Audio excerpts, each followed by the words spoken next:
president's oldest son is coming to his father's defense. Donald Trump Jr. is talking to ABC News about the Russia investigation, who his father can trust, and about the possibility of serving time over that 2016 Trump Tower meeting. Your father has denied reports that he's worried that you might be in legal jeopardy because of the Mueller investigation. But are you scared that you could go to jail? I'm not, because I know what I did, and I'm not worried about any of that. You know, that doesn't mean they won't try to create something. I mean, we've seen that happen with everything. But, you know, again, I'm not. With me now, Bob Cusack, the editor-in-chief of The Hill, and Shannon Pettypiece, White House reporter for Bloomberg News. Guys, welcome to both of you. And Bob, to you first. Does it sound like Don Jr. is almost resigned to the fact that he might go to jail?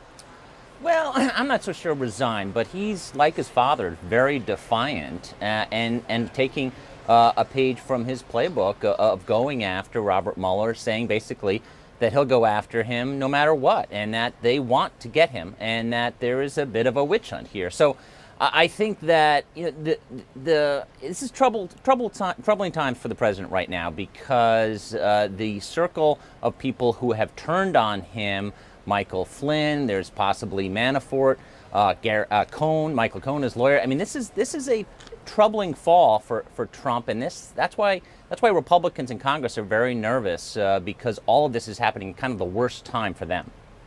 Shannon, let me ask you, as someone who covers this White House day in and day out, Don Jr. also weighed in on this, senior administration official anonymously penning this New York Times piece. This is what Don Jr. said. It's pretty disgusting. That's pretty sad. Perhaps it's a disgruntled person who's been thrown out because they didn't deliver on what they were supposed to do. What's the crime, though?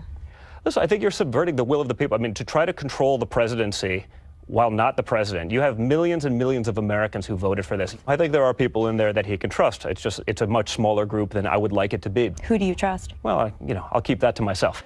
Shannon, it seems the walls are closing in, and this White House, who can the president trust? Are his family members the only people left?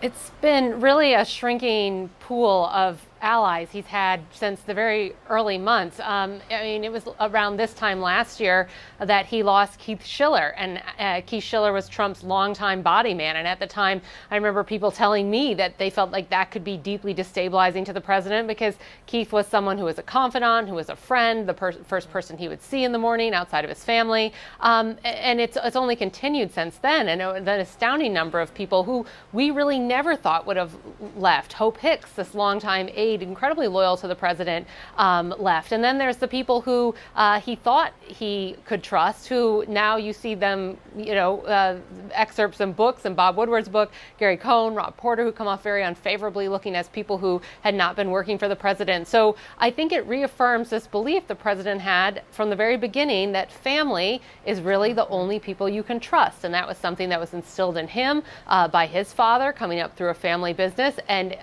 certainly when you look at the president and who is left standing behind him, it's his family and, of course, the vice president. And I would note that there's still a sense in the White House that the vice president is one of the few people left that the president can trust, and, of course, can't really go anywhere, whether the president likes it or not. Sure. So from, who the president can trust to how much trust the American people has in this president, there was this, Bob, dramatic drop in the president's approval rating. And as Harry Enton points out for CNN.com, it wasn't just CNN. 8 high-quality polls have been completed in the past 2 weeks, and every single one of them, look at this, has Trump's approval rating falling. What do you attribute this to, Bob? I think several things, Brooke. I mean, those numbers are bad. I mean, this is a Trump slump here.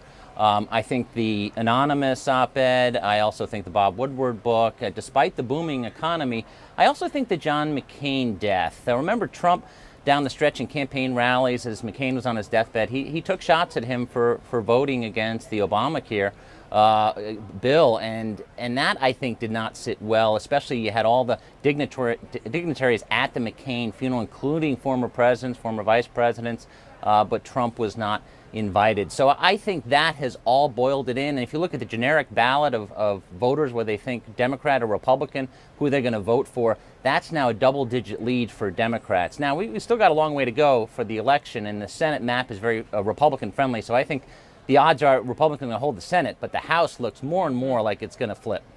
And I would add to that, Brooke, just talking to people sort of out in the field who are working on some of these midterm campaigns, this immigration, family separation issue, people have told me working on the campaigns that was a real breaking point for a lot of